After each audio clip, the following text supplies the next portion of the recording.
Okay. How's my sound? Oh, I could take the mask off because we're in the car now. Well, it has been an adventure today. Let me just tell you, it's just been kind of a chaotic few days. So I haven't been posting, and then I was like, I'm going to post today. And then I just kept pushing it out and pushing it out. And so right now, I'm currently sitting in a Starbucks parking lot because I had to, as you know, I'm going to do laundry. It's right there in the thumbnail. So I had to drive to North Shore to borrow some quarters from my friend so I could even do the laundry. So I drove clear to North Shore. On the way there, apparently a game or something was lighting out. And so the traffic was like crazy, like daytime crazy. So then I get there, get the quarters, uh, put some gas in my car, and get back on the road. And I get like, I mean, we're talking like 0.3 miles from where I need to turn into the town where the laundromat is. And the traffic is just not moving. It is not moving at all, y'all. Apparently there was an accident. It must be bad because I've seen some ambulances and they were going in hot. So I turned around and came back. And this entire time I needed to go shishi. And I needed to pee. You know, we call it shishi here, right? So I'm just pee dancing, going up the road, right? And they don't have public restrooms just anywhere here because people have abused that privilege. And so there's only certain places you can even go. And so I am currently at Starbucks because I needed to go potty, y'all. And that's why I'm late. And I haven't even made it to the laundromat yet. We're going to drive there together and I'll just talk while we're driving and whatnot. But yeah, me and Mala. Oh, Mala, I got you a pup cup, baby. Not your pup cup. Turn the light on so you can see Mala. Here's Mala. Say hi, Mala. Hi. She says, Happy Halloween. Okay, here's your pup cup, sweet girl. She's acting like it's poisoned. Get it. Get that pup cup. Get that pup cup. Do I need to lick it first? I have to try it first or she won't. There we go. See, it's good. Yummy. Go ahead. Hi, Zelda. Zelda. What's up, girl? What's up, True Crime Sushi? Hello, aloha, aloha. El Mom. All right. Hey, it's like the band's back together, huh? Sweet. Yeah. So maybe we'll just kick it here for a minute and talk while because my laundromat's open till 11 and we'll let some of that wreck traffic clear out. And I feel bad for whoever is having that shitty night because it looks pretty bad. Let's see if I can prop this on my. Ooh, look at that. We're just using what we have available right now, folks. That's my steering wheel you're sitting on. So, oh my gosh, where should we even start? Where should we even start? Yes, the texting buddies. We should just start a group chat because, you know, I wind up copy pasting a lot of stuff because I'm lazy. But yeah, so, oh my gosh. So we had some news break for Miss Laura Vallow. Miss Lori, let's see, I was saying earlier today, it's Lori CoxLagioiaRyanVallow Daybell. Did I get them all? Is that all of them? Lori CoxLagioiaRyanVallow Daybell. Yeah, that's all of them, right? That's five. Yeah. Anyway, that broad.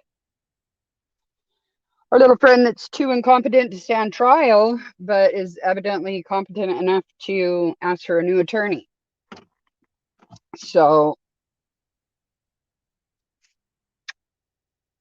I don't know how in the hell they thought that that was going to fly. I think they know exactly what they're doing. I was talking to somebody about this earlier. I'm going to move this over so I don't have to look at myself talking. Shallow Vallow. Yes. Yes, indeed. Shallow Vallow. She was shallow when she was a Vallow. Now she's a Daybell. But yeah, so Mark Means today, for those of you that aren't caught up, like I'm sure that we are all caught up that are here, but for in the rewatch situation, for those that are not caught up, yesterday there was some breaking news that Mark Means had filed some paperwork about how he's really irritated that Lori's clinician encouraged her from her mental hospital to call an out-of-state lawyer that does not have a license to even practice in Idaho and basically bear her testimony to this guy who is the main lawyer for the church, his law firm is. And so allegedly.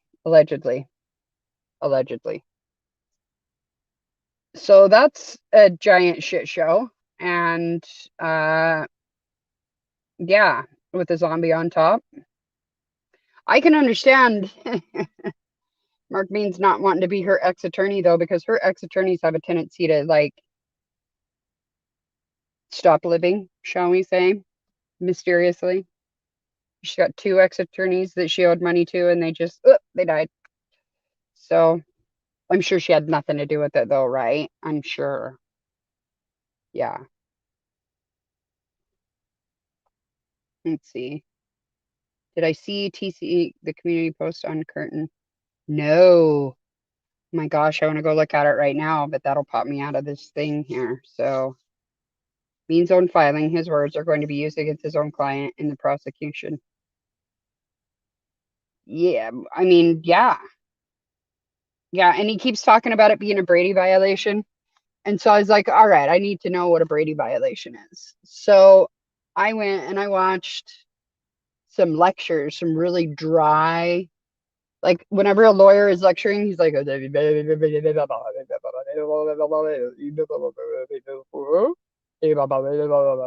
mean, like it is so like I had to keep rewinding it because my mind was wandering and shit. But I did manage to get down about 3 hours worth of information, some lectures on Brady violations. And so the original case was Brady versus Maryland. And basically the guy was going to the bank.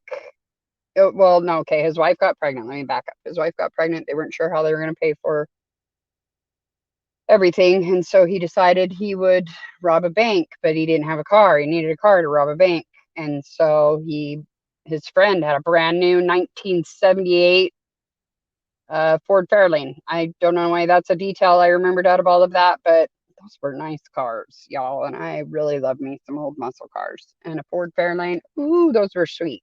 So his friend had a brand new 1978 Ford Fairlane because this whole Brady thing all took place back in 1978. So I just drooled a little bit. I'm gonna get a drink. I have too much slobber. So then they decide he's gonna ask his friend to just drive him to the bank or whatever. It's kind of sounding like Dog the Bounty Hunter just a tiny bit, isn't it? Anyway, so he gets his friend to drive him to the bank, and then in the course of the robbery, someone gets killed or whatever. Then fast forward, now they're in court and everything, and the prosecution withheld the statement made by the guy that actually shot the other guy. Okay, so dude is in trouble anyway, right?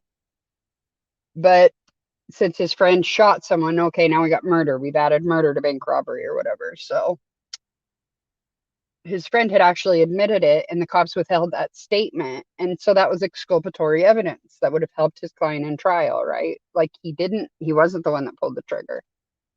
So then now we have Brady violations. This is what Brady violations are. It is when the prosecution has evidence and they withhold it from the defense that could exclude exculpatory their client from prosecution. So that's what a Brady violation is basically. And I watched 3 hours worth of stuff basically to hear that story a few times told in the driest, most engineering way possible. Oh, my Lanta. So, oh, let's see. A dog will hunt. A little trick the church likes to use is a game where they say a person were acting in the role of a church authority employer. They were acting in a, oh, exactly. Like, oh, they were acting in a personal capacity that time. That one time. Yes. Oops. This is the one I was trying to show right there. Cue the church lady. How convenient. You're special. Okay. Anyway. Jesus, Jen.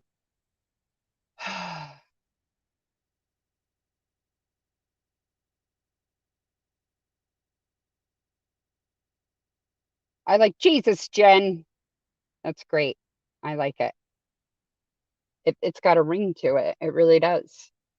Maybe you were Jesus in one of your past probations. Maybe. I want your wifey to make me a cocktail, but I still have to drive a lot and it'd be really hard to reach it from here. So it'd be probably melted by the time I got it. So we'll just have to settle for a nice virgin Starbucks. It's not even an Irish coffee. What do you do? Yeah. So one of the things that I think is a big takeaway from all of this is like, okay, so it may not be a Brady violation. I can kind of see where he thought it might be, but I don't know that it is from what I watched today. And I'm not a lawyer. I just watch one on TV. So just so we're disclaiming that. But this is, it wouldn't have been exculpatory evidence. It would have been, if anything, it would be uh is inculpatory a word?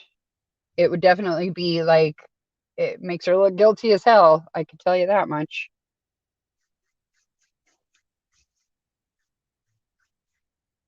It's not, it's not, it's not, it's not. All right. So, oh, oops, I scrolled away there. Whoops. Whoa. Hey, slow down. All right. Is my sound okay? I haven't ever tried these headphones to, oops, I probably shouldn't mess with the microphone like that.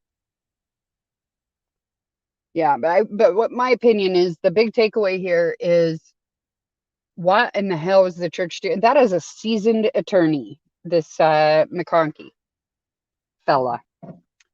So, and I didn't go get a chance to look because everything's just been kind of one thing after another today.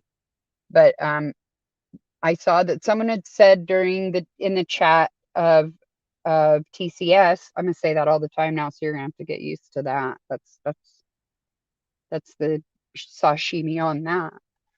But I was watching Amy over there, and someone had said that he wasn't even listed in the little CCs that they put at the end, like where you got to send a copy to everybody. Everybody needs a copy. Send a copy to the judge, and you send a copy to the defense, and then to the prosecutor, like all of the people that get their little copies. And someone had said that they didn't even CC, and I'm sure that's not the correct legal term or whatever, but like nobody told Archibald. Nobody told Jimmy. Jimmy, where you at, man? Where you at, Jimmy? What are you gonna do nothing about it? What? Jimmy. And so, yeah, I can't believe he didn't say anything about it. But then again, like what is there to say? I mean, this is some crazy stuff. And then here you got Mark Means has constantly cried wolf about every little thing ever since he got his little feelings hurt over there. He's never tried a criminal case, so maybe he's not qualified. And he was like, oh, what? That's not fair of you to say. Like, well, have you tried a criminal case? No, but that's not the point. Yeah, so if you wouldn't have been just filing all of this other crap, this might actually be taken more seriously. I think a lot of people are just like brushing it off because he's made so many filings, but you got to think about it like that is fucked up. She is a patient in a mental hospital. She's supposedly incompetent. And okay, I'm gonna tell y'all a little secret right now. I I was in mental hospitals in Idaho, and let me just tell you that they do not just let you make phone calls. Like, you got to have somebody put on your list, and then there's got to be a doctor's order for that, and there's got to be a damn good reason. You got to tell what the relationship is, and a lot of times you have like a staff member sitting right there making sure that you're not talking about escaping or something like that. Mine was not a voluntary commitment. I was a kid, I was a teenager, but we'll do a live about that another time. But the point is, even back then, even before HIPAA, so they wouldn't have let her just make like, hey, do you mind if I call the highest level attorney in the Mormon religion just right quick, like after leatherworking group, what, you know and then my other freaking big takeaway from this is, what is the source of Lori's psychosis?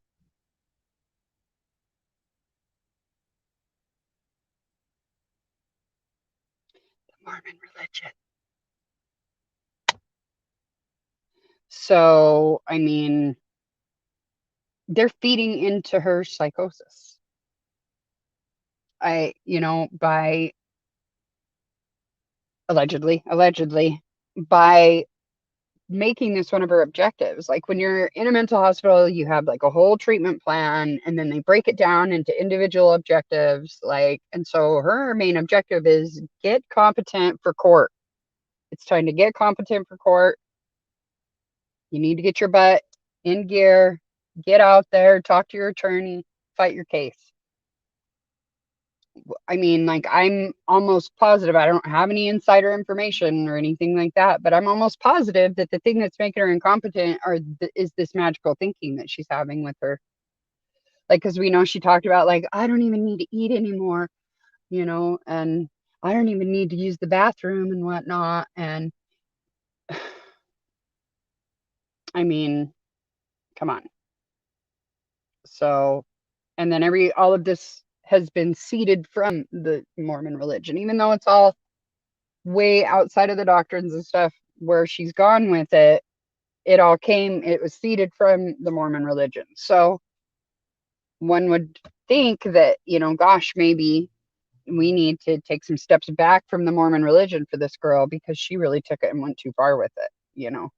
But they're like, no, let's get the church involved more.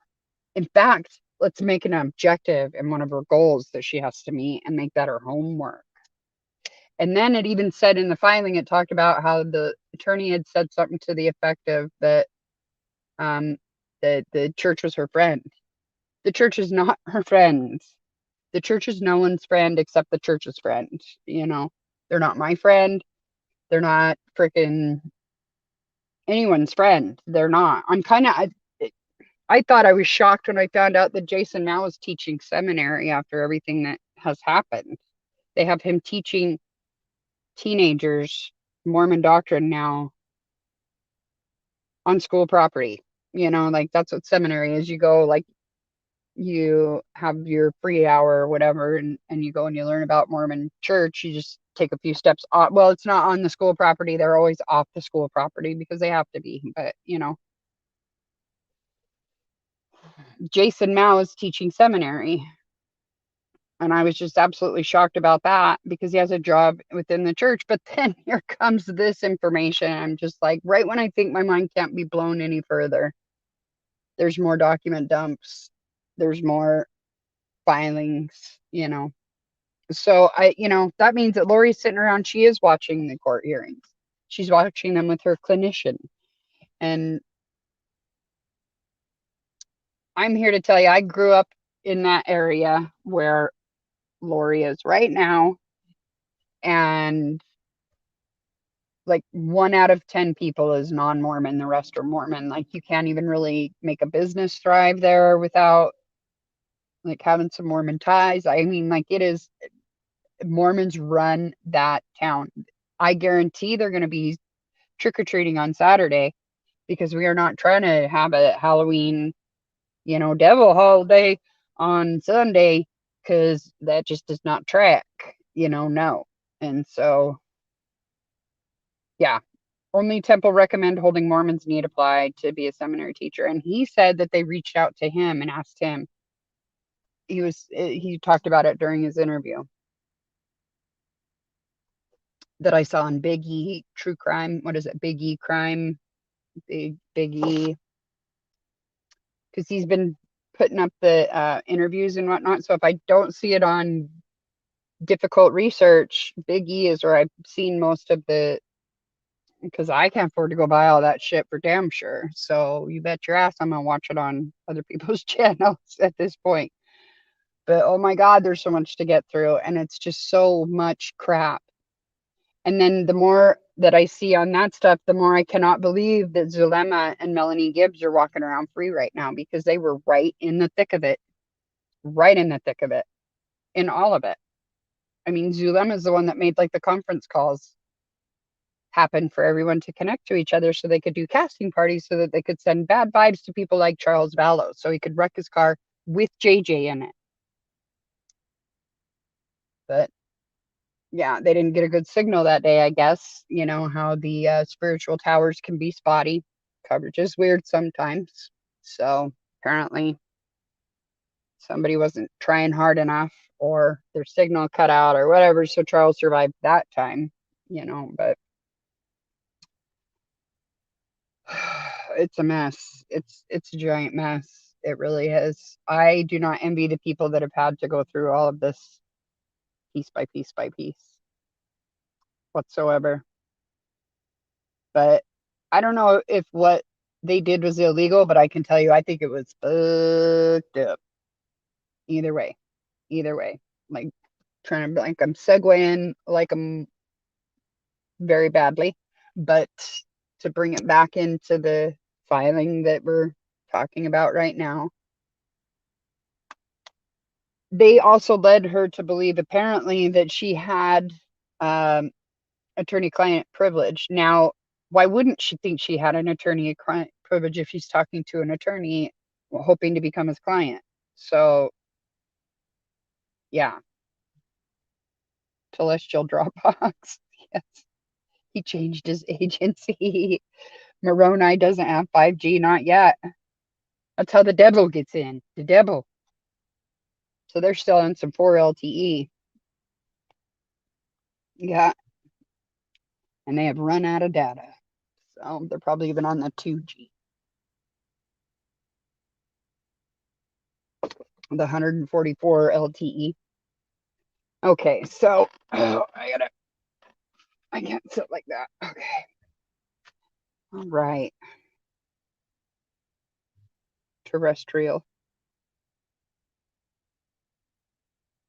Remember, they're all translated. We don't know what they're translated into, though. Klingon. I don't know. It's yeah. Yeah. And then we got all these new people that were previously blacked out of the other documents. So like Nicole and Serena and others, so we get to hear what they have to say. I did. Yes, the Tower of Babel got in the way. Hate when that happens. Screws up the entire signal. It's crappy. Yes. Yes. So, all right. We were going to talk about, let me see. What else did I say? Oh, okay. Let's talk about Kylan and Crystal for a second. So, a guy named Jason Jensen, who's a private eye, he owns Jensen Investigations. He's out of Utah, has taken the case pro bono to help find out who killed Kylan and Crystal, which is fabulous because he's really getting some movement going with it. He's attempting to obtain satellite footage of that day so that they can hopefully see if anybody came or went near the campsite. And they're also asking people to, let me see if I can pull my note up without screwing stuff up. I don't know if it'll let me.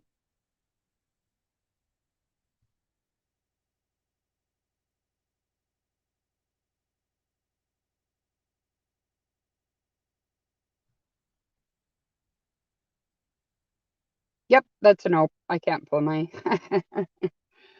my note up. But anyway, so I'm wondering, okay, so one of the key things is that they left their Harley there in town. And so I want to put together some way to get people to check their pictures, but we have to have like a complete list of what it is we're looking for.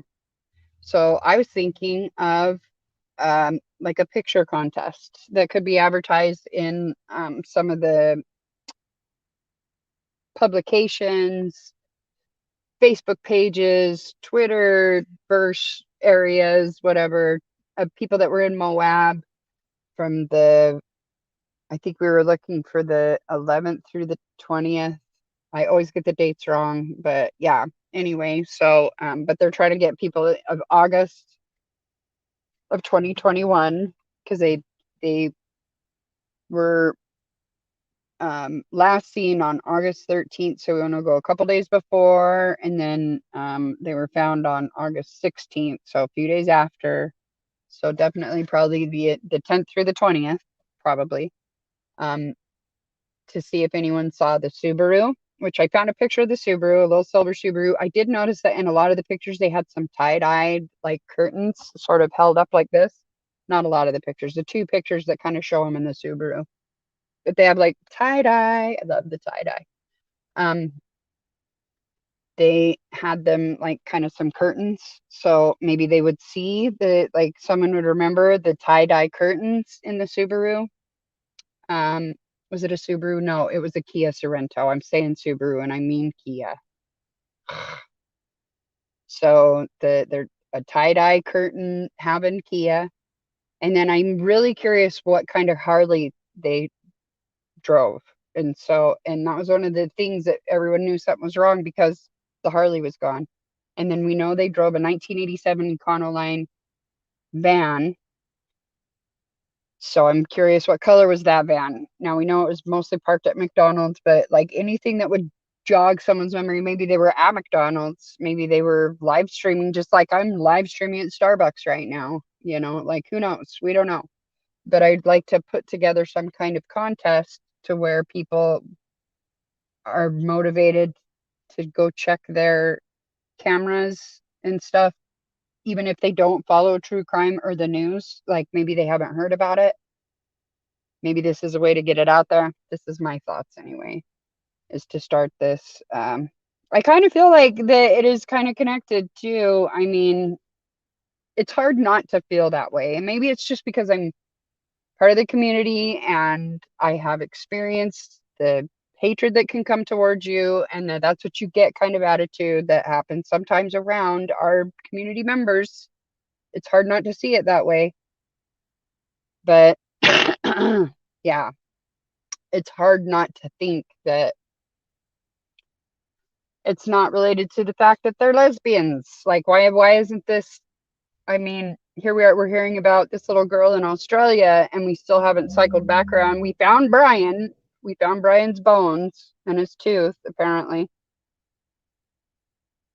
I think, did you guys see the last message that Dog sent? He was like, Brian, where are you? Show yourself. And then his body, bloop, right out of the swamp, bloop, right up, right to the surface, boom, found. So maybe Dog did help it. Maybe he scared Brian right out of the earth, even from the other side. We don't know. We don't know. Like, we don't know. Maybe he deserves all the credit. But it was pretty fishy how his parents went right to it. And then they supposedly had these dogs that could smell 50 to 100 feet below the water, but not through 10 feet of Florida swamplands. So I don't know how dogs work in that regard, but it was really weird. It was. So now there's all kinds of conspiracies about maybe they took a homeless person and took the tooth and put it in the homeless person's head and then positioned it to look like his campsite. Really? Oh, can you even see my face anymore? I'm making these faces. Yes, he rose up like a swamp thing.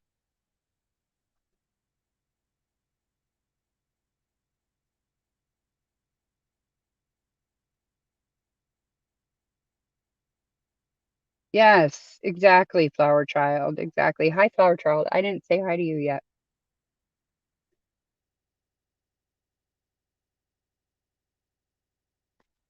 Yeah, it feels like people are trying to kind of push that whole case to the side, and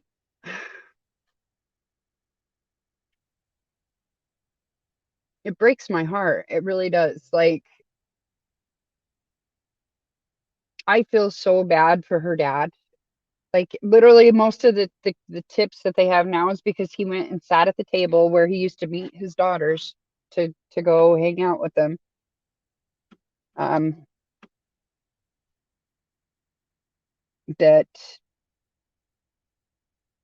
most of the tips came from that clue table. I started to read a comment and my train of thought just took right off. But yeah, it just the majority of the information they have, I believe, came from that tip table that he had going on. And the man's already lost his son and now his daughters, his daughter and his daughter-in-law. So he's lost three children. I mean, he deserves to have some answers about what happened to them. And it was terrible what happened to them. It was absolutely awful. So,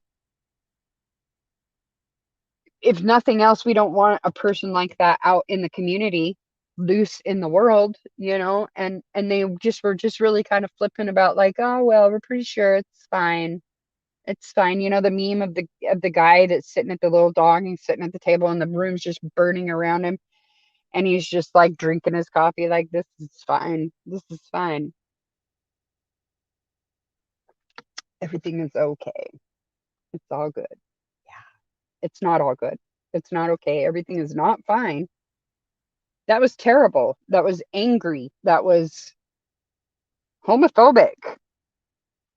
I really feel like it was a homophobic crime. I do. It just, we need to find out what happened and we need to make sure that this case doesn't go quiet because it's already kind of cold.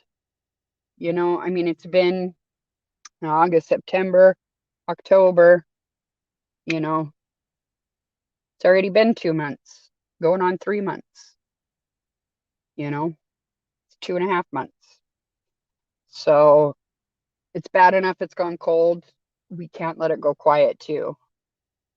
So my mission this week is to find a picture of the Harley Davidson. And if anybody happens to come across that information, you can email me at theweirdmom2020@gmail.com.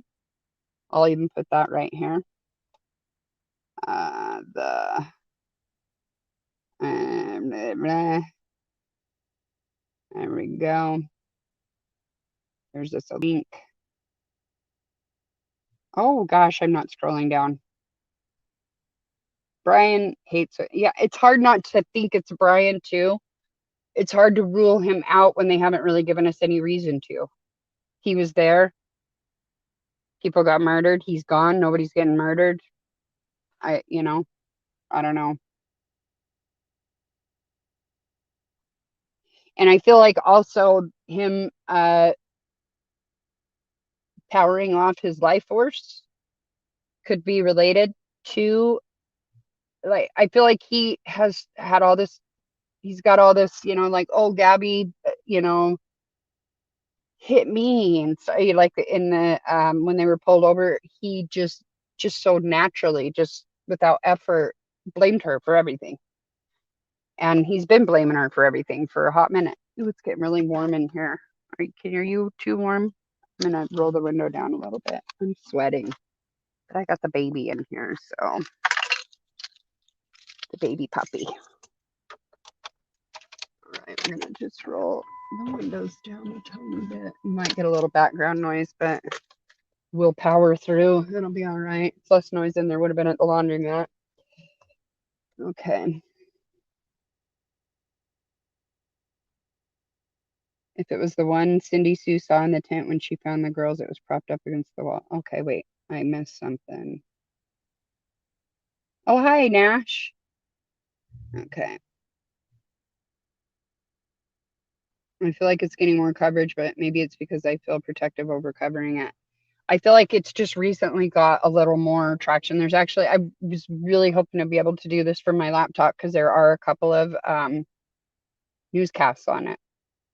So we'll watch those in my next live, which I hope to do tomorrow, but I have to go for a 3-hour long blood test tomorrow to get my adrenal levels checked because now I'm strung out on prednisone from long COVID. So of all of the drugs to be freaking addicted to and strung out on, not really strung out, but like I can't get off it because my adrenal function crashes whenever I try to just stop taking it. So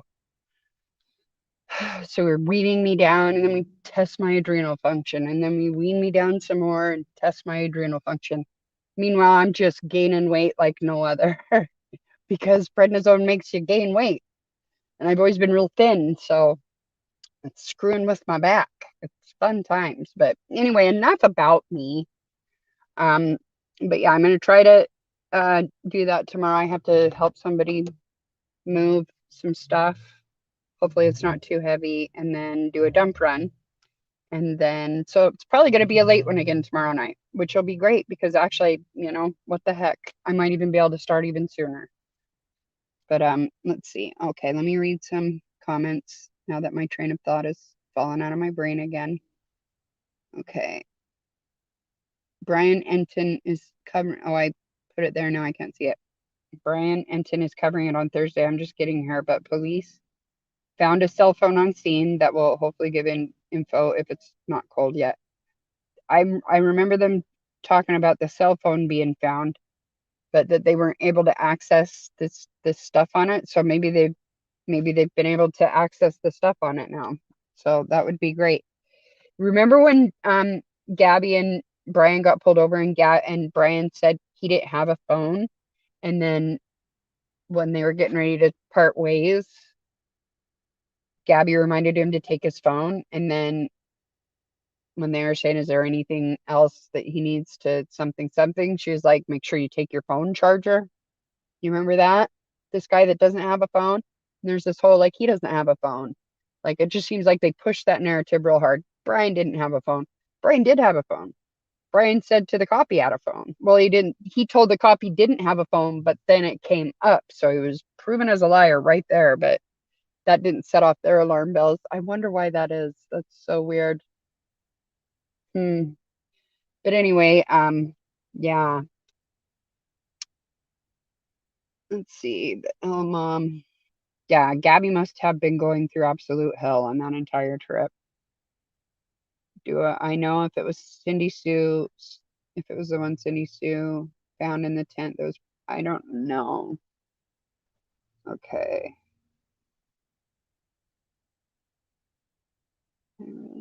Thank you, Flower Child.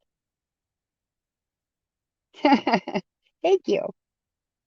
Yeah, she said bring the charger. So, and then later on, like when he gets back to Florida, he needs to get a new phone because his phone is lost. But we know that he probably ditched the cross country phones, right? Because we've never gotten our hands. Well, I say we as though I'm part of the police department in this entire investigation with the FBI. They're like, okay, we got the Wyoming Police Department, we got the Florida Police Department, Utah Police Department, we got the FBI, and we got Weird Mom.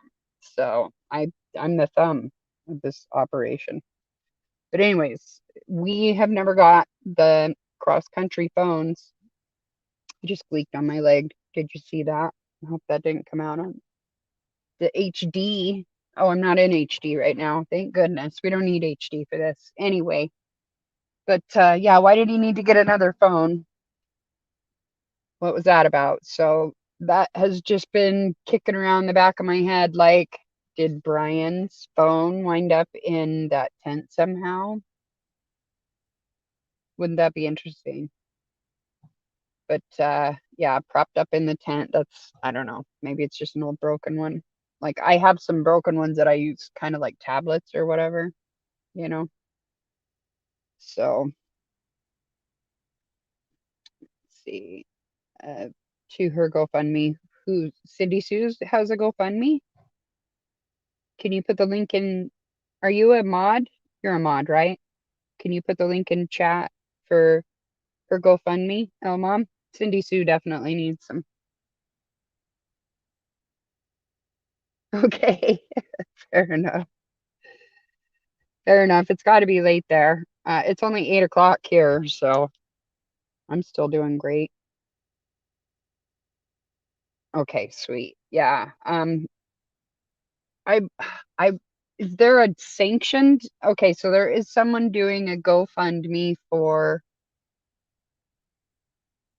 Sean Paul Schultz, I want to say. Um, but I wasn't sure if it was like sanctioned by the family. Is it a real legitimate deal? When I looked at the GoFundMe, it had like $116 of 20,000 or something. So I'm not sure what that's about. But like, if I think we need the, I feel like Sean Paul deserves a GoFundMe. I mean, the man is just working his hiney off to try to find out what happened to his kids. So yeah, that's the one that like my brain goes back to, and I'm just chewing on all the time is Crystal and Kylan, because between me and you, Mom, we are not going to let this, we won't let folks forget. We're just going to keep bringing it up. Everybody will talk about Brian Laundrie. Everybody will talk about Summer Wells. Everybody will talk about the Vallow case. I'm going to give my input on the Vallow case, though, because I feel really connected to that one, too, where it's all happening in my hometown and shit. And like East Idaho news is like flying over my relative's house, like watching it back. I'm like, that's my grandma's house. And that's where great grandma used to live. And, yeah. And then, yeah, I just like feel connected to that one. But it's so overwhelming. I can't imagine how overwhelming it is for the family to hear all this. But at the same time, you'd want to know, you'd want to know like what the happened, how in the hell it got this far, so you would listen to all of it, I would imagine. But some of them just, it breaks my heart to hear them. Like, it's like they're just bashing their heads against a brick wall and nobody, oh shit. Oh, I just flashed the people. Hi, sorry. In Starbucks, trying to keep that light on. It's okay. It's all good. Sweet. Thank you. Okay. That link that just went up, that El Mom put up for us, is for Cindy Sue's GoFundMe. And Cindy Sue is that right? Is that right? And she is a friend of Sean Paul Schultz, who is Kylan Schultz's father, and Cindy Sue is the one that discovered their campsite and their remains. So, yeah, they did seem like wonderful humans. I feel like I would have befriended them. I would have been friends with them if I lived in Moab.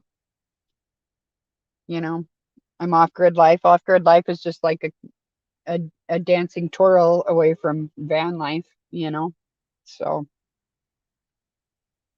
yeah, the Daybell case has hit a lot of Exmos hard because we saw it coming. Yes. Yes. Yes.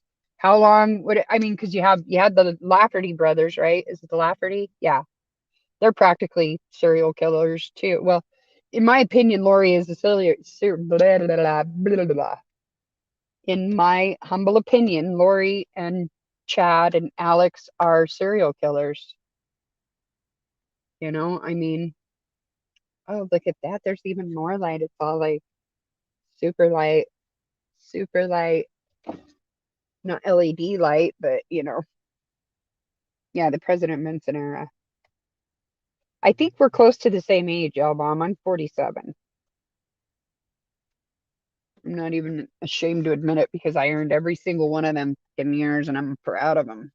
I'm proud to have made it this damn far considering the shit I've been through. So I'm not even like, oh my God, I just don't want anyone to know how old I am. 40 fucking 7 years old and I earned every fucking one of those years. Sorry about my mouth, but I mean, we use the cursey words here. So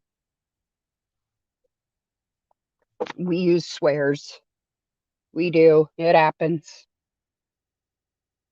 But yeah, it just it the entire way that it's set up is just it's like a grooming factory for a cult to be born out of. Like we are the not we, they, because I'm certainly not part of it anymore. But they're like the seed pod. You're 41. The other day, I thought about that trip to all the temples they went to and wondered if there are others. Me too. Other victims, yes. And one of the texts that I was reading the other day, Chad was saying something about his neighbor. I really feel like his neighbor's probably one of the victims.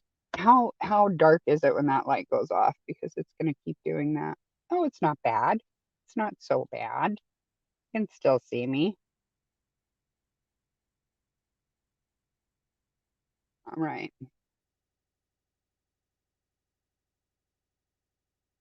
Okay, so yeah, so we have the neighbor that may have possibly because he walked the fence line all the time. Stan, I think his name was Stan. He walked the fence line all the time, and we know that a lot of this activity was taking place in the backyard. And if someone was walking the fence line behind the house, they would see it a lot easier than somebody driving by going 50, you know, in the front of the house or whatever. My yes, yes, he sold Chad the insurance policy, didn't he? That he wound up cashing in on Tammy. Weird. Yeah. And then anytime Lori didn't want to pay her attorney, they had just died of natural causes. So convenient for her bill paying needs. And then the one attorney, there was some stuff about that she saw him as a spirit guide in her dreams, her old bankruptcy attorney. So yeah. Jesse, Diane, Ryan, what's up? Yeah. That is some crazy stuff. I kind of feel like part of the reason that Kylan and Crystal aren't being looked into more is that a lot of Mormons in Moab too, you know. It's a Mormon, I mean Utah. It's the Mecca, Mormon Mecca. Oh my gosh, your daughter's having a baby any minute, like she's in labor? Oh my gosh. Oh my gosh, that's so cool. Oh my goodness. Oh my goodness, grandbabies are the best. Oh, I have one coming in March. I'm excited. Congrats. Yes, absolutely congrats. Woohoo! Happy birthday, little one. I'm sending vibes through my casting abilities. That is so cool. Excellent. That's some happy news. We needed some happy news. We can't lament all the time. Got to have some happiness too, right?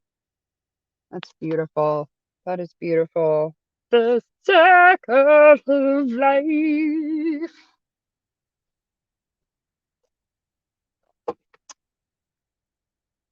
Did you eat your pup cup? She didn't even eat it. I didn't look enough out of it, so I didn't make it look good. She's back there snuggled up with her tennis ball, her favorite object in the entire land. Yes, we love tennis balls. Yes, true crime is rough. It is. I have to sometimes take a break from it because I get so wrapped up in it. Like, because I'm kind of obsessed with what makes people do that. Why, what snaps, what, how, what, yeah, like that. It's like that. And so sometimes I have to take a step back and watch a funny movie because I just get too wrapped up in it and too, right. This is my channel is supposed to be a farm channel, El Mom. Yes. It's like, oh, I'll do a thing about off-grid life and about the farm. you know, once in a while I'll talk about true crime and whatever, but mostly I'm going to do like, you know, like solar and, you know, stuff like that. I'm going to talk about how to do some stuff like, you know, for women that want to be, you know, self-sufficient, and even men that may not know how to do it or whatever, like changing tires and stuff like that. And here we are. Yes. Right. I did too, Mom. Like some of those some of those slayed me. The woodcocks absolutely broke me. Like I was bawling while I was listening to that. It just broke me because you could just hear the desperation in their voice. And then Adam, you know, like, yeah, to hear it coming from Lori's own brother, you know, like that was, I don't know, that was poignant to say the least. Yeah. I cannot imagine being Krusha and reading it and hearing it and seeing it, you know, Lori with her little, it's fine. And then, gosh, oh, hi, neighbors. You know, and her whole freaking, when she's talking about, let's see, that's how I felt in the Bible Belt Baptist capital. Oh man, I lived in Kansas. And so I went from like going to Mormon church, right? That's all I knew. Mormon church. In Mormon church, you're very quiet, you're reverent. Like if the baby's crying, you take the baby out into the cry room. There's actually a cry room, and it's for babies, not moms. I think that's unfair. There needs to be a mom cry room too, in case you need to just like, oh, I was scared of that. But anyways, like, yeah.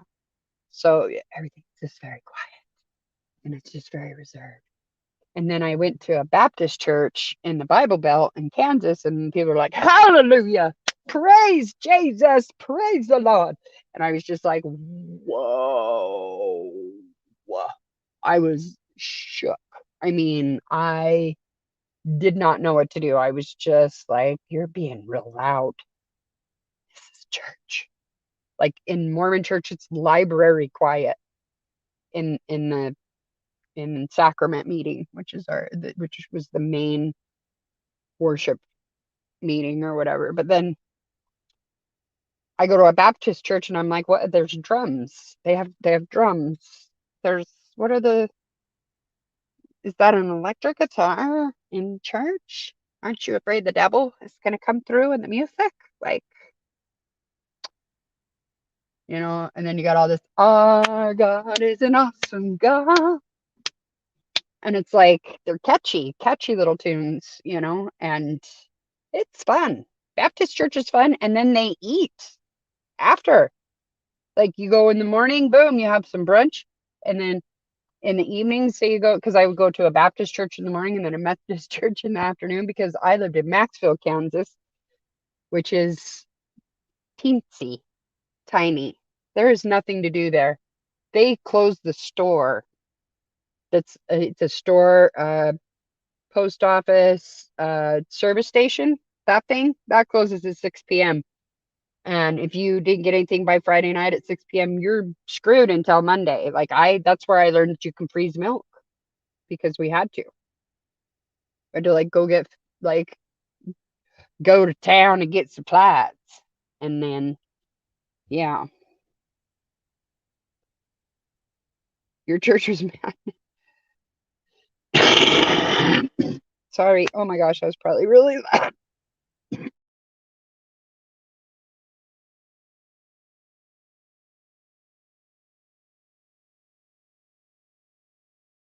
The hell? I'm not even smoking pot right now. I don't know where that cough came from.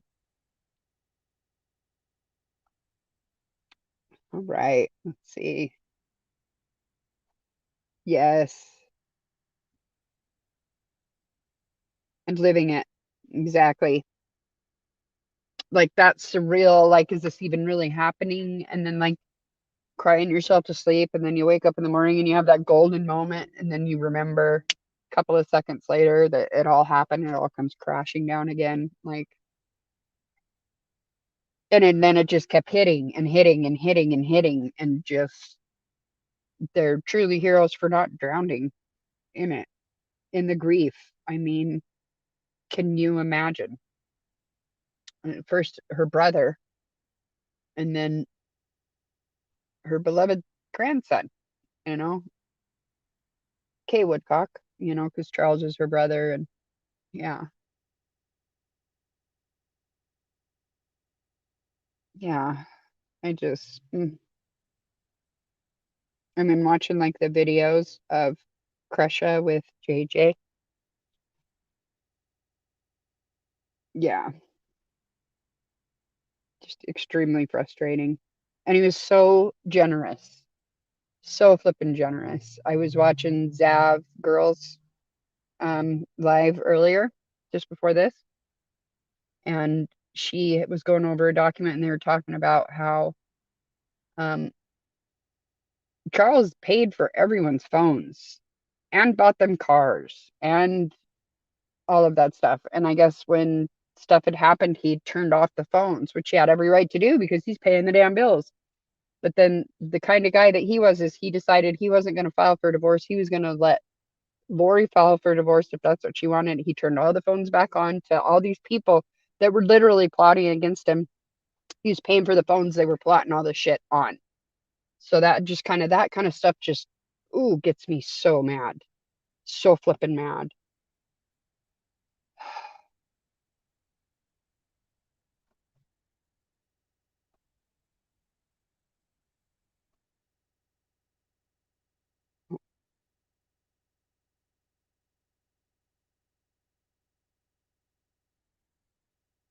What's Roy G. Biv?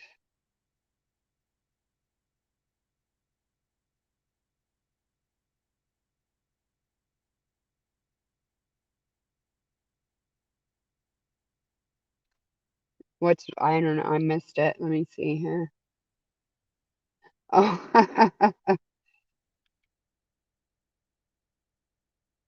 what am I looking at? What are we doing? Oh.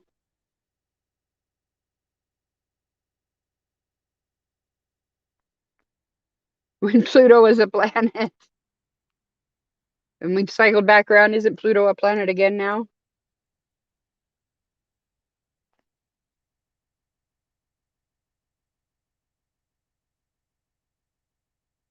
Red, orange, yellow, green, blue, indigo, violet.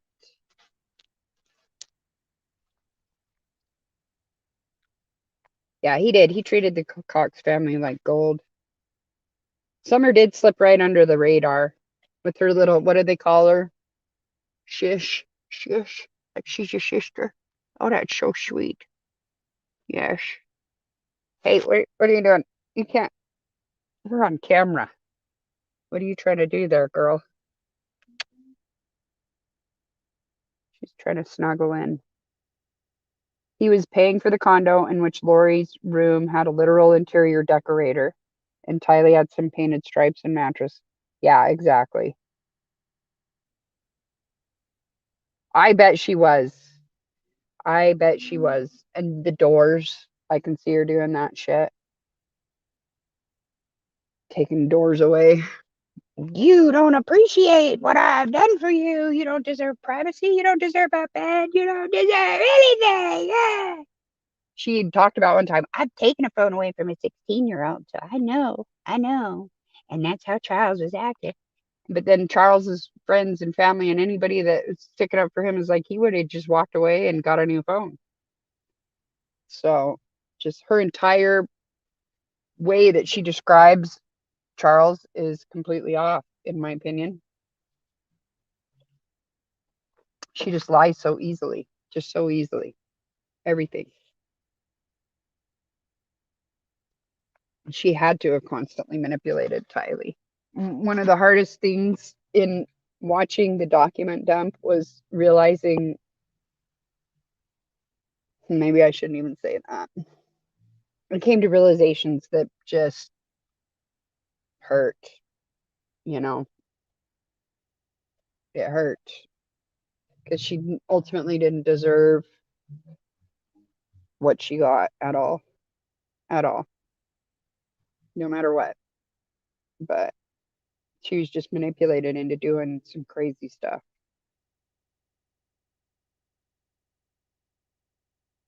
I had a teen without a door because she wouldn't stop slamming it and pop the frickin' absolute crap out of the hinges. So she got a curtain instead because that's the way that goes. Slam your curtain now. Slam it, I dare you.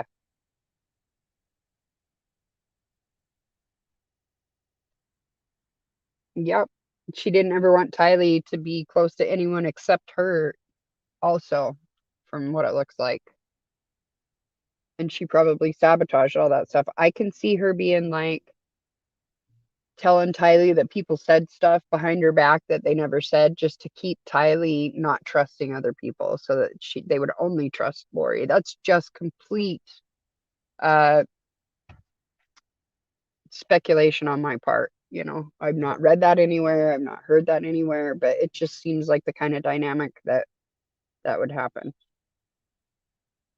I hope no one is judging Tylee for a police interview, because I hope not as well. I'm not judging her.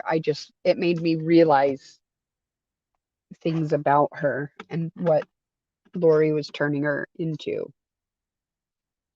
But ultimately, like, Tylee was absolutely 100% a captive of that entire situation. She didn't have any choice in the matter. Like, and then there's also this whole dynamic of, even when your mom is a giant piece of shit,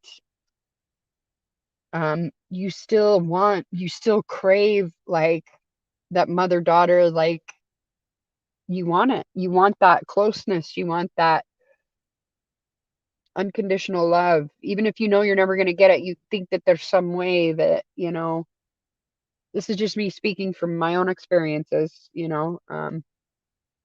but there was never going to be anything I could do to make my mom feel the way about me that I wished she would. But damn, I tried. I tried. I didn't, you know, break any laws for her, but I think I probably would have if she'd asked me to at certain points in my life, you know. It just, yeah. I hope it scrolled up right as I went to push. It was toxic.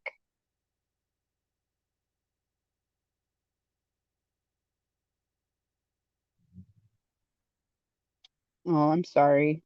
Oh, mom. That we have more in common than I even realized.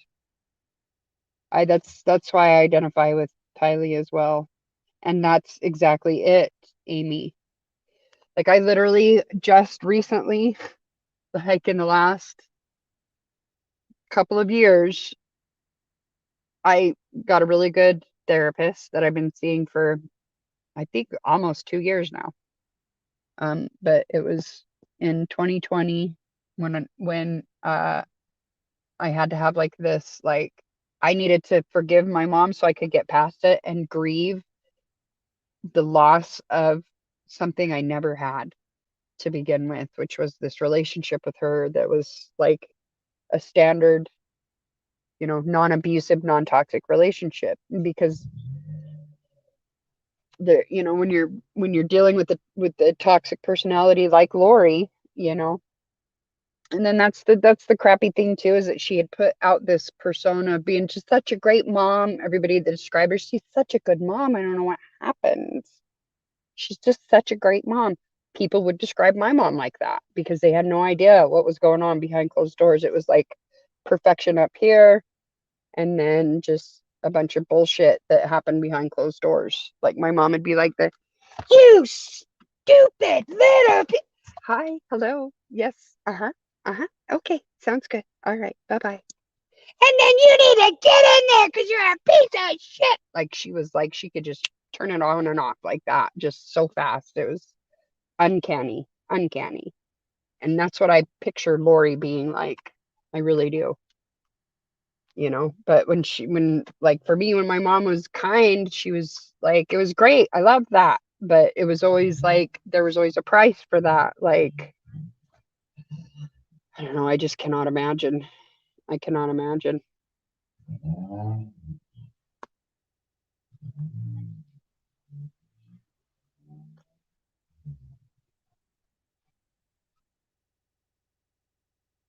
Yeah, on her. Mhm. She's been through so much. Yeah.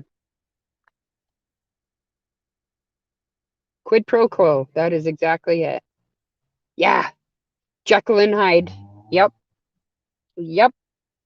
Yeah, and you never knew who you were gonna get, no matter what. There's a smile. You couldn't go by reading facial expressions or anything because it was always fake. You just never knew. Is it the mask? Is it the truth? What is it? You know?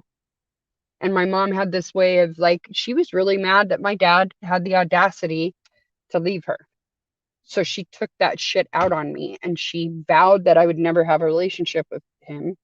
And so she hid me from him my entire life, you know? And I had to like really go through some shit to even get his name. And I mean, just, and then she sowed seeds of doubt in that family, in that side of the family, like herself. She would rather people think that she was the slutty slut than go back on and allow he and I to have a relationship unimpeded by her. So, yeah. Yep. Yeah, exactly. So there's always this scorecard that's in the back of the head too of a woman like that, where she can get upset about something and then just be bringing up stuff in great detail from 15 years back, you know, when I was 7. Like, I remember 10 years ago. Like, Mom, I'm only 7. But I mean, like, no, I mean, this woman had like a elephant's memory. She never forgot anything. And she would bring it up and throw it in my face, you know, like anything she could think of, like in the most horrific, God, at my wedding. She's such a wonderful human being. So at my wedding, we're all standing around the campfire and everything. And um, she turns to the best man. And so it's like, it goes like me and then my new husband or whatever and his best friend. And then my mom's on the side of me. So it's like us two, my mom and his best friend. So they're kind of flanking us, right? So my mom like leans across me, like, you know, like leans across me and she's like, "Hey, did you know?" And then she like reaches over, like pokes him in the chest, everything. "Did you know I fucked your dad?" And, you know, right at the, yeah, that's so great. That's so great. I was so mortified for my friend, for our best man. Like, I'm so sorry. My dad was like across the fire. He like leaped across the fire. My dad is not athletic. He's an engineer. Well, he's my stepdad. Anyway, he like leaps across the fire. "All right, time to go, time to go. Okay, let's go, let's go." And he's like trying to gather her up and get her in the car. And she's like, "Hey, he's just giving a bunch of smarts. He's so and drunken, you know, just, yeah." And then there's like, yeah, it just, and the best man at our wedding, like his dad had committed suicide years before because the mom left him or whatever. So then, like, okay, so did my mom just admit in the middle of my wedding to the best man that she's the reason his dad killed himself? Did that really just happen? Yeah, it did. And that's not even the craziest thing she did at my wedding. You know, like it was just it was, yeah, she was a real peach. She was a real peach. So, yeah, seeds of doubt. Yep. Yeah, this is turning into a therapy session.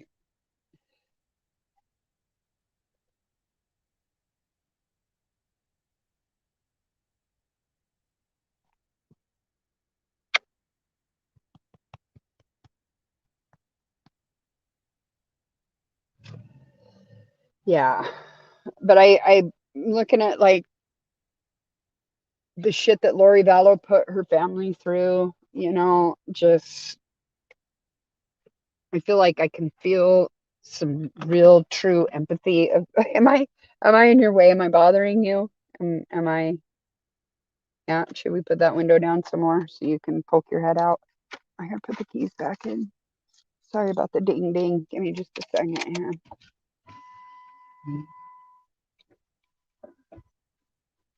Molly needs to sniff the outdoors for a moment. Oh, her name is Mala Tubak. Because her's a Wookiee.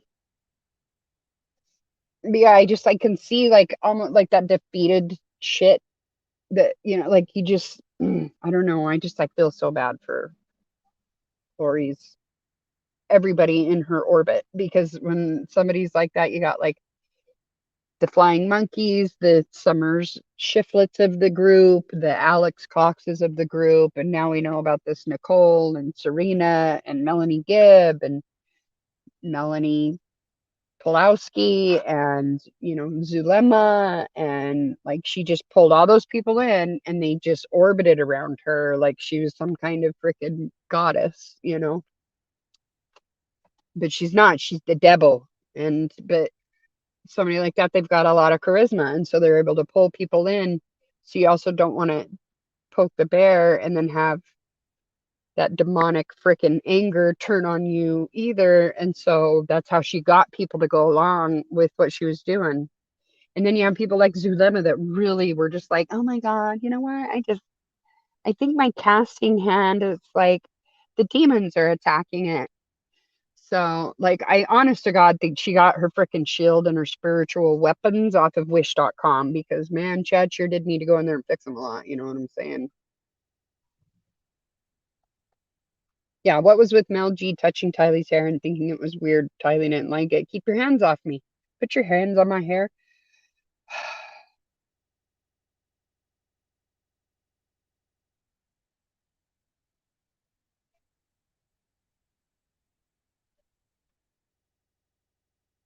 That's a whole nother level one. I don't know if we. No, I can't see it because I put it up here. That's a whole other level one. I don't know if we will ever truly know. There's a reason Tylee felt she needed to take care of JJ up, or I felt that that oh, I was really overprotective of my little brother, extremely overprotective of my little brother to his detriment. Like I took care of him when he was an adult, and he probably should have been taking care of himself. But I wanted to make sure that he didn't have to go through what me and my big brother had to go through. So yeah. And Tylee being, the middle child, she's got Colby, so she's got her older brother. So those two went through some stuff. I'm sure she didn't want JJ to go through even a fraction of what her and Colby had been through.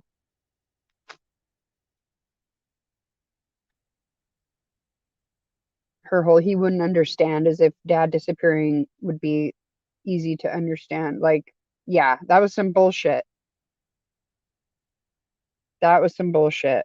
She didn't want to tell JJ because she didn't want to have to repeat it over, you know what I mean? Like, it would have been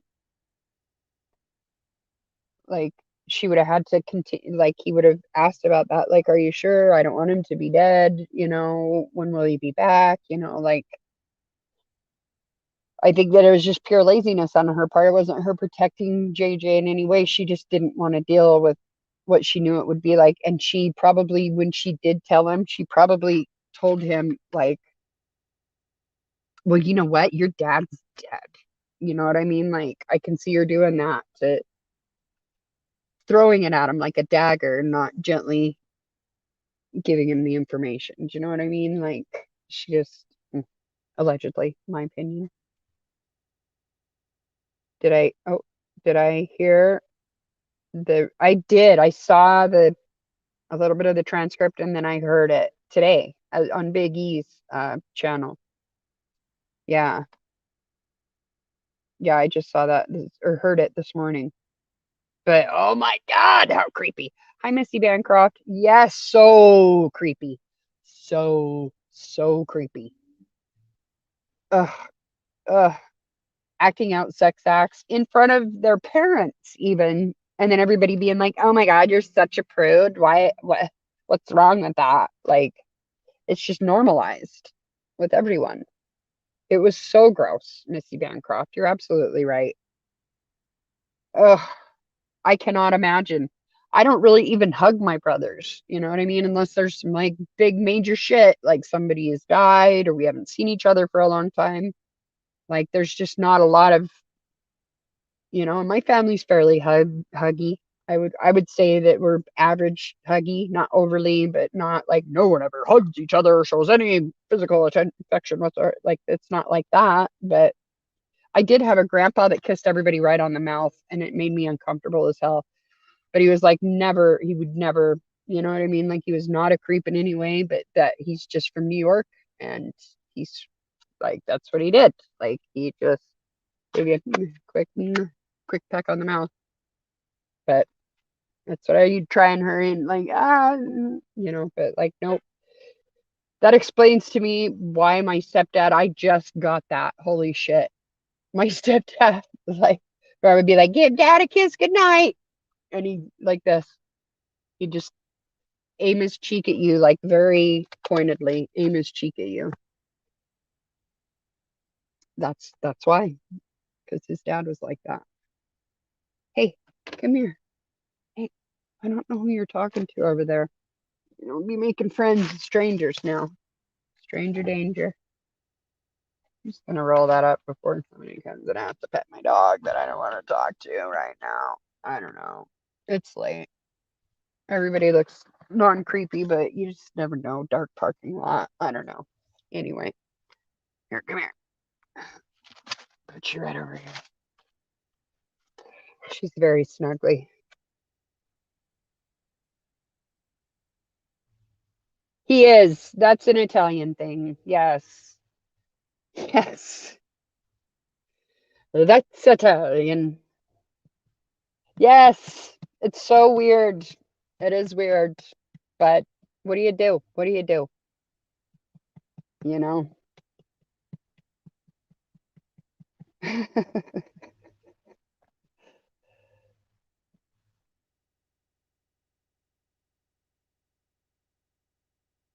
Let's see, her profile picture is what I is what I'd look like if my brother hugged me.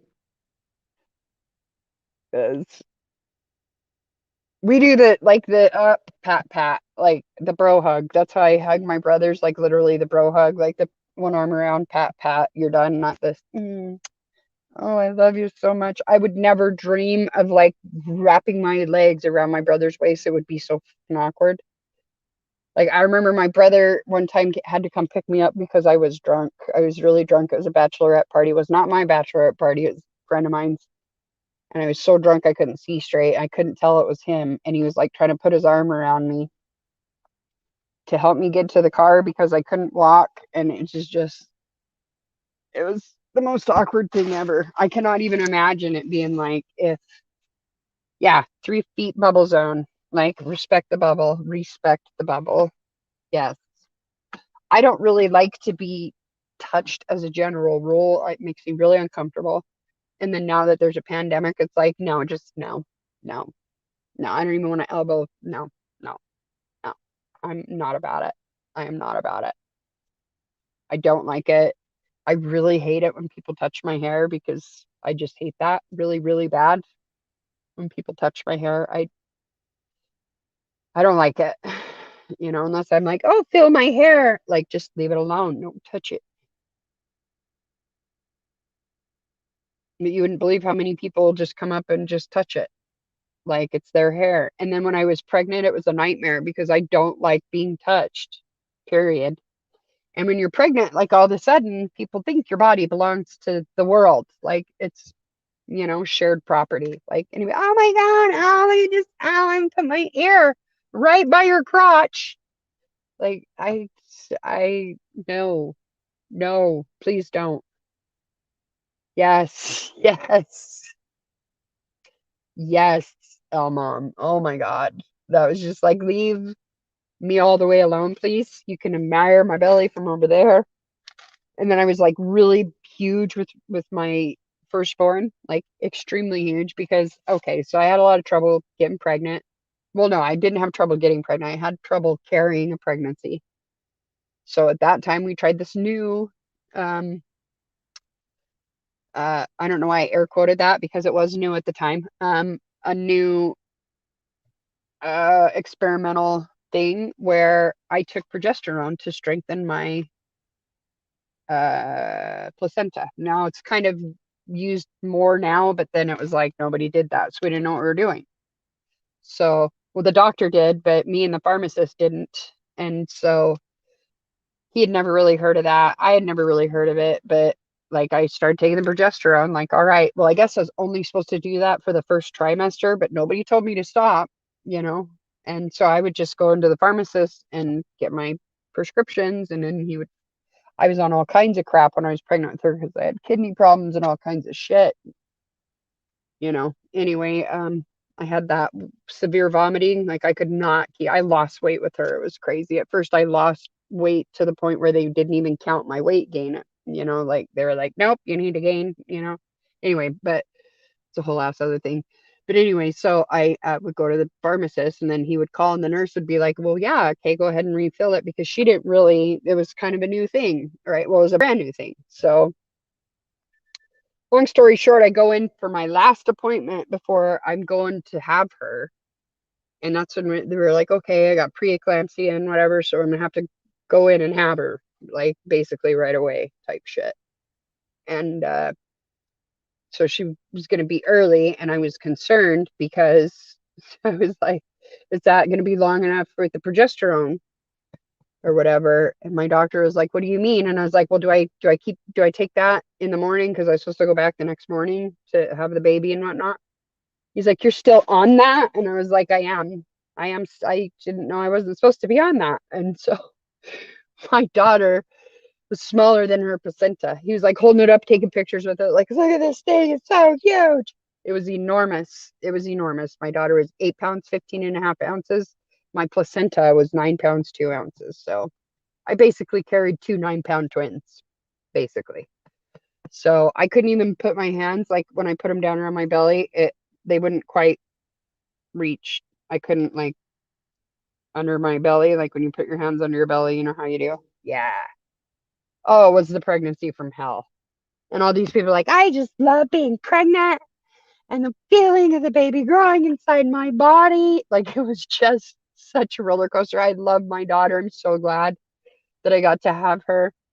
And then like, but I mean, like the pregnancy was just, whew, and then the delivery was scary, bad. Like, but I had such a great doctor. I had no idea that I was about to die and my kid was about to die. I just knew it was hard and it hurt. But yeah, fourth degree tearing. Hmm. Yeah, that's a why both ways. Yeah, yeah, yeah, yeah. I got to find out what a sitz bath is after that. I was like, because that sits in it. Is that why we call it that? But that's not why. Anyway, but yeah, so I was freaking huge and it was like a novelty. And then I had people just coming up to me everywhere I went, you know, like putting their hands on my belly. I was not a big fan of being pregnant. I am not a good baby carrier. It did not go well. And then my second pregnancy, I was in bed the entire time. Like I was supposed to be on bed rest. With my first one, I was in the hospital constantly, and he was going to put me in the hospital with the second one. And I was like, I can't do it again. And so he wound up giving me an IV at home because I couldn't keep anything down. I got that hypermenis. Oh, I almost remembered the name. Hypermenis. It's hyper something. Anyway. Okay. All right. I'm babbling now. Now I'm babbling. Now we've started to talk about my pregnancies and shit. Mala is getting very restless. She would like us to go and turn the air conditioning on. Yes. So tomorrow, I'm going to be doing puppy shots in the evening. I think it's either right before or right after that. I'll go ahead and go hypermesis. That's it. That's the stuff. It's awful. They give you chemo drugs for that. I was on, oh, yes. Oh my goodness. She's her mom is a Dorgie, so she's Dotson and Corgi. And then the dad was supposed to be Dorgie also, but she turned out all by herself looking completely different. And so I think she has Pomeranian. I think maybe a little Pomeranian in her. She's part mama and part sneaky neighbor dog. I really don't know. Yeah. And her mom has like shorter legs. She's got these long, beautiful legs and this beautiful hair. And she's this gorgeous red color. And I just love her so much. When she was a baby, she looked like a little Wookiee. She's so cute. Yes. But yeah, tomorrow we'll make sure we get some puppy footage on her. She sheds though, and her hairs stick to my sweaty skin, which is great. It's awesome. Yeah. Mala Tubek. And I call her Mala. Mala Mala, my Bala Flufa. She needs to get her nails done though. Look at those. They're so long. And I'm too chicken to do it myself, so I'm always afraid I'm gonna cut it too far. Okay. All right. But anyway, yeah. Let's meet back here late tomorrow night and stay up late because it's Friday night. So, oh God. Oh, my legs are going to sleep. Oh, my butt's asleep. Yep, definitely time to go. All right. I love you guys. I will. Coda is a border collie and shepherd. Oh, polka dots. Oh, how sweet. Okay. Good night, you guys. I love you, and we will see you tomorrow. All right. But from home, so I can share my screen and all that fancy shit. All right. Okay. Good night. Have a great Friday, and I'll see you after your Friday's done.